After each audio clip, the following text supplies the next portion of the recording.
Nira was cooking dinner when her phone buzzed loudly on the counter.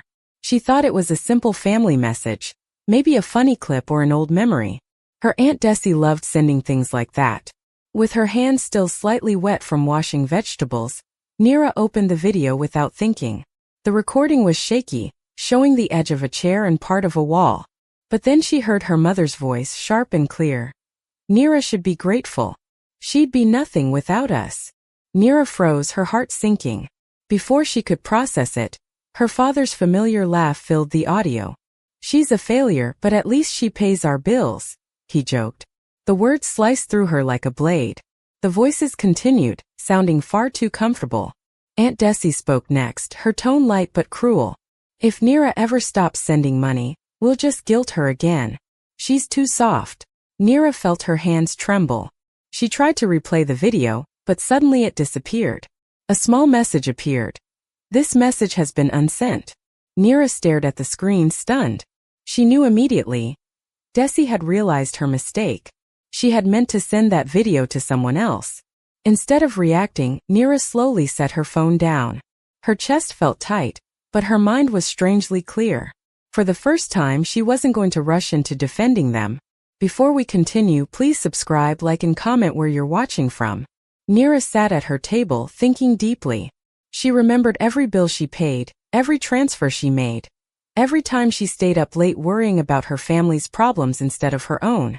She had convinced herself for years that sacrifice was normal, that family love required patience. But now she finally understood. They didn't love her sacrifices, they expected them. They treated her kindness like a duty. She wanted to believe the video was a misunderstanding, but the tone in their voices told her the truth. They meant every word, and she was the only one who hadn't seen it until now. The next morning felt different. The sunlight still entered her room, but she didn't feel the usual warmth. Her phone buzzed with a message from her mother. "Morning, sweetie," it read, pretending everything was normal. A second message came immediately. "Rent is due. Send it by Friday." Nira stared at the words, feeling a small spark of strength inside her. Instead of her usual "of course," she typed, "I can't this month." Her finger hovered for a moment, then she pressed send. The silence lasted only a few seconds before her mother's panic-filled messages came flooding in. Aunt Desi joined in next. "Sweetie, are you okay? Your mom is stressed." Nira shook her head. They were only worried about the money, not her. She typed, "I have unexpected expenses. I can't send anything." This time she didn't explain further. She didn't apologize. Nothing. Then her mother replied again, harsher. "What could be more important than your family?" Nira didn't respond. The guilt they tried to push on her didn't land the same way anymore. She was finally starting to understand her own worth, and it terrified them. Her father sent a message next. It was colder than her mother's. "You're being selfish. Grow up. This family needs you."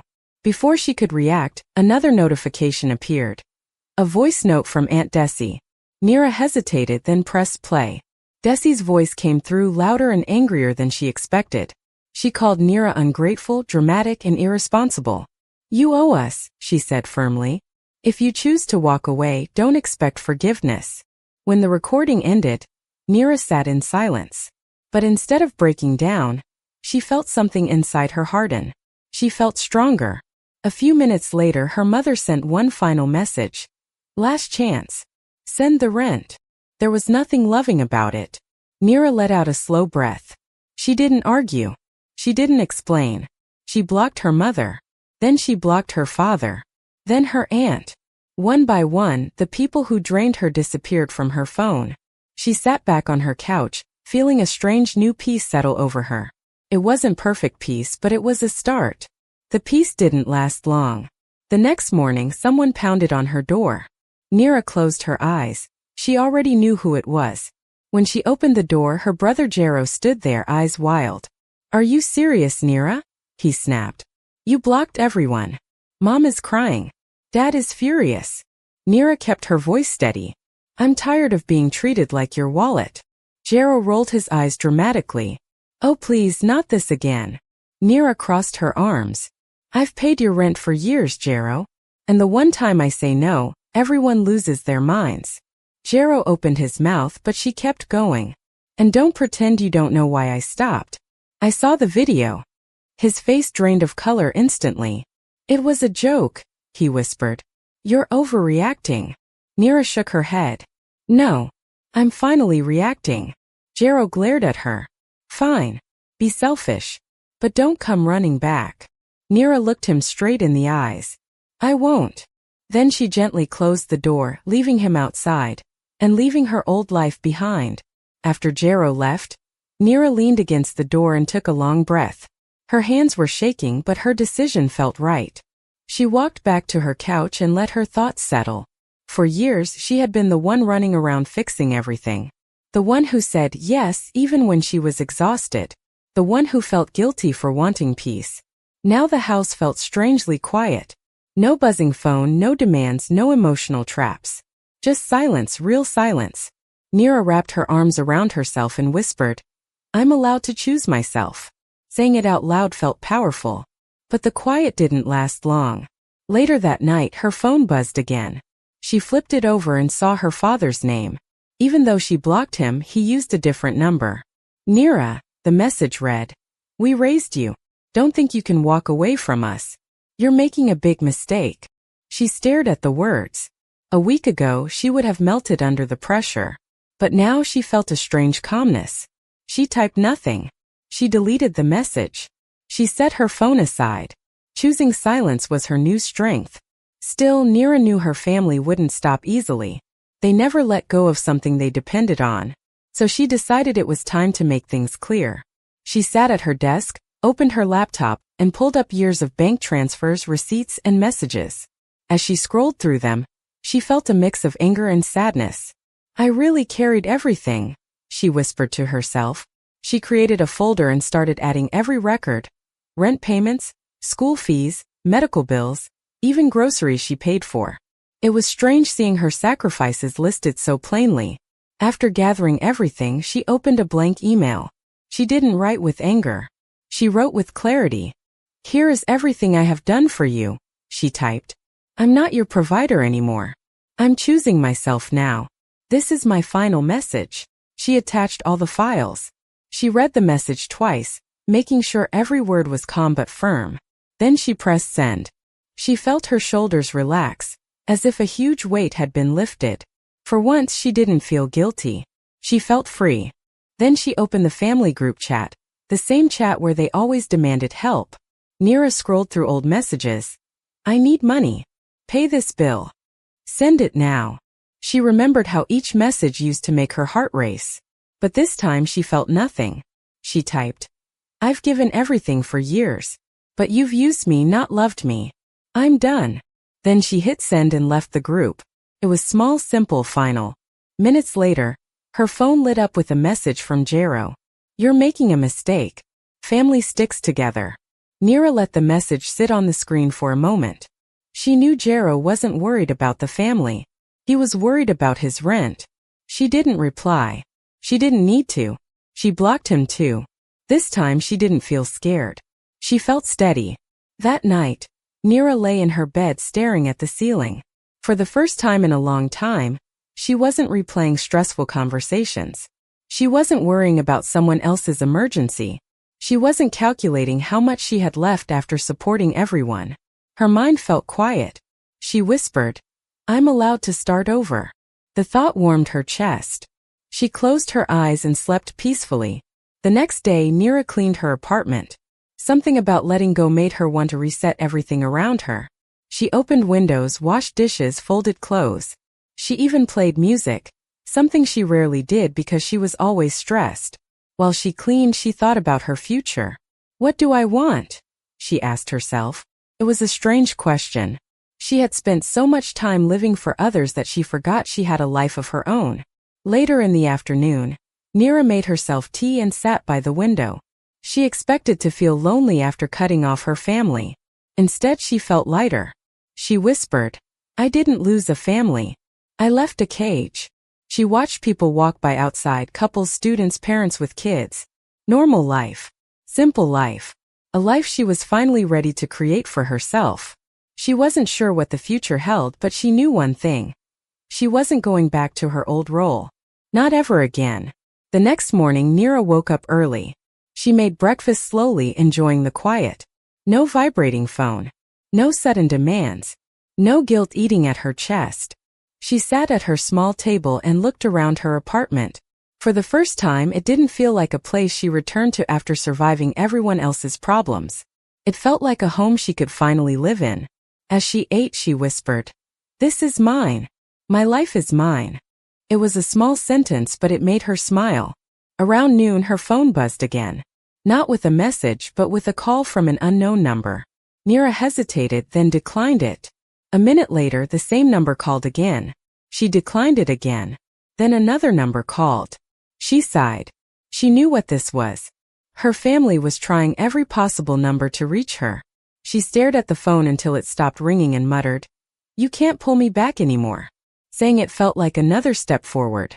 Later that day, Neera put on her shoes and decided to take a walk outside. She hadn't taken a walk just for herself in a long time.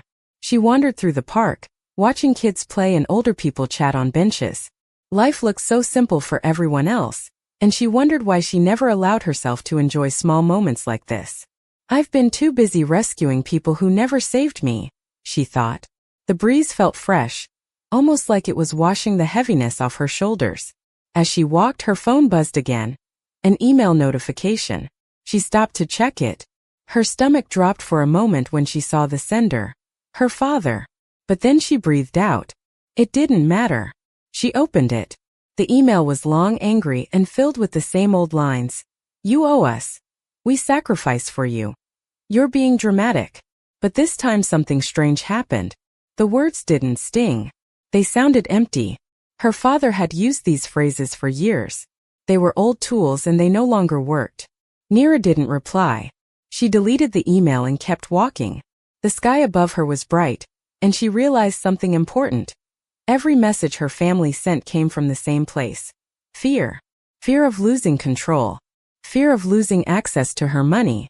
Fear of losing the one person who kept fixing their chaos. She whispered to herself, "Their fear is not my responsibility." And with that thought, she walked even straighter. When she returned home, Neera opened her laptop again. She wasn't checking messages this time. She began searching for new things. Online classes, hobbies, and maybe even places she could travel one day. She realized she hadn't planned her own future in years. Everything she earned went to fixing problems she didn't create. For the first time, she felt excited thinking about her life. "I deserve new things," she said softly. That evening, Neera made a cup of tea and sat on the couch. She opened her social media and unfollowed every family member one by one. She deleted old chats. She removed herself from old memories. She wasn't doing it out of anger. She was doing it because she needed space to grow. She needed room to breathe. When she finished, she placed her phone down and felt a wave of calm wash over her. It felt like cleaning a room she had left messy for too long. Just as she settled in, her doorbell rang again. Her heart skipped. She walked slowly to the door and looked through the peephole. It wasn't her brother this time. It was a neighbor holding a package. Neera let out a breath she didn't realize she'd been holding and opened the door. "Package for you," the neighbor said with a warm smile. Neera thanked her. A simple, normal interaction, no shouting, no guilt, no pressure. She closed the door with a small smile. "This is what peace feels like," she whispered. Later that night, as she prepared for bed, Neera looked at herself in the mirror. She seemed different, more steady, more present, more alive. She brushed her hair slowly and whispered, "I'm proud of you." Felt strange saying it, but it also felt right. She didn't need her family's approval anymore. She didn't need their fake love or forced gratitude. She was learning to give herself the kindness she had given everyone else. And for the first time in years, she went to sleep feeling safe with herself. The next morning, Neera woke up feeling lighter than usual. She stretched her arms and listened to the quiet in her apartment. No vibrating phone. No demanding messages pretending to be sweet. She made herself breakfast, eggs, toast, and fruit, and realized she couldn't remember the last time she cooked without rushing. As she sat down to eat, she whispered, "This is how life should feel." She didn't feel guilty. She didn't feel scared. She felt like someone who finally stepped out of a long, dark hallway into fresh air. After breakfast, Neera checked her email again. More messages from unknown numbers appeared, but she didn't open any of them. She simply deleted them. She wasn't running away. She was protecting herself. She clicked into her work inbox instead and noticed something she hadn't seen in a while: her focus. Without her family draining her energy, she actually felt motivated. She even finished tasks earlier than usual. At one point, she sat back, laughed softly, and said, "Wow, I still have energy left for myself." Later that afternoon, Neera decided to visit a small cafe near her apartment, something she always wanted to do but never had time for. She ordered tea and found a quiet corner by the window. As she waited, she noticed couples chatting, friends laughing, and people enjoying simple moments. She didn't feel out of place. She felt like she finally belonged in normal life. The waiter brought her drink and smiled. "Hope your day is going well," he said. Neera smiled back. "Better than most days." And it truly was. While sipping her tea, Neera opened her notebook. A notebook she once bought to plan her future but eventually abandoned because life became too heavy. She turned to a blank page and wrote, "Things I want to do for myself." The list started simple. Travel. Take a class. Start a savings account for me. Rest more. With each item she added, she felt herself growing back into the person she used to be before everyone drained her. On her way home, Neera took the longer route through the park. The air was cool, and the sound of leaves rustling calmed her. For the first time, she noticed small details she never paid attention to: children laughing near swings, a woman jogging with her dog, an elderly man feeding birds. Life was happening everywhere, and she felt grateful to witness it without feeling burdened. She whispered, "I want to start living like this every day." When Neera reached her building, the security guard waved.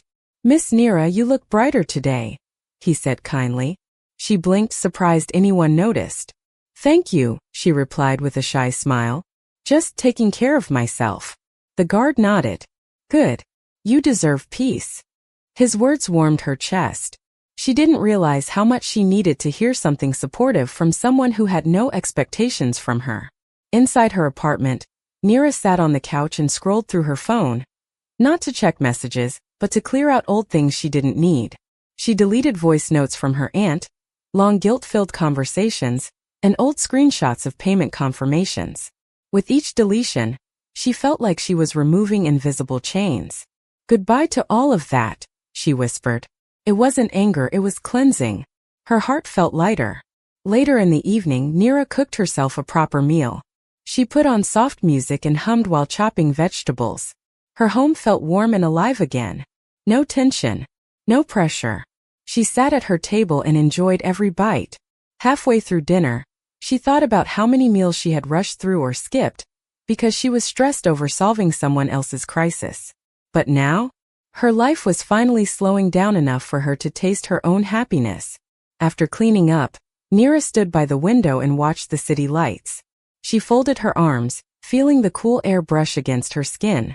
"I'm not alone," she said softly. "I have myself, and that's enough." For the first time, she truly believed it. She felt like she had stepped into a new chapter of her life, one where she was not the saver, the fixer, or the family wallet. She was simply Neera, a woman learning to love her own quiet, steady freedom. The next day began softly for Neera.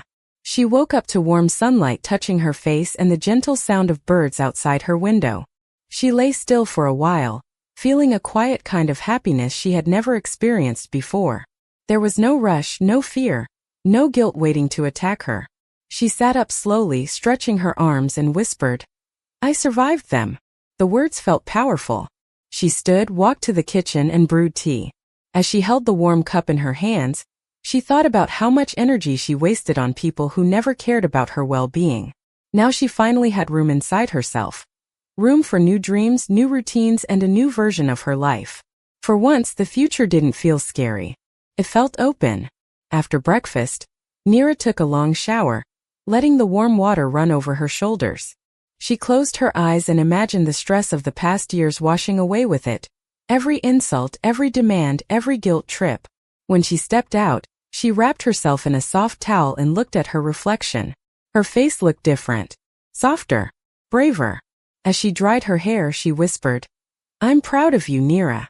It felt odd to compliment herself, but she knew she needed it.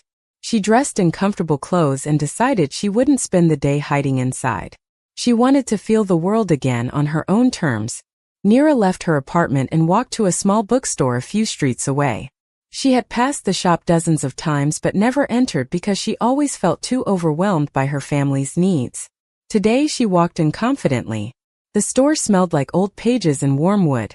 She ran her fingers along the spines of different books, admiring the titles. An elderly shop owner looked up and smiled. "Looking for something special?" he asked gently. Nira shook her head with a small smile. "Just something peaceful." He nodded knowingly. "Then take your time.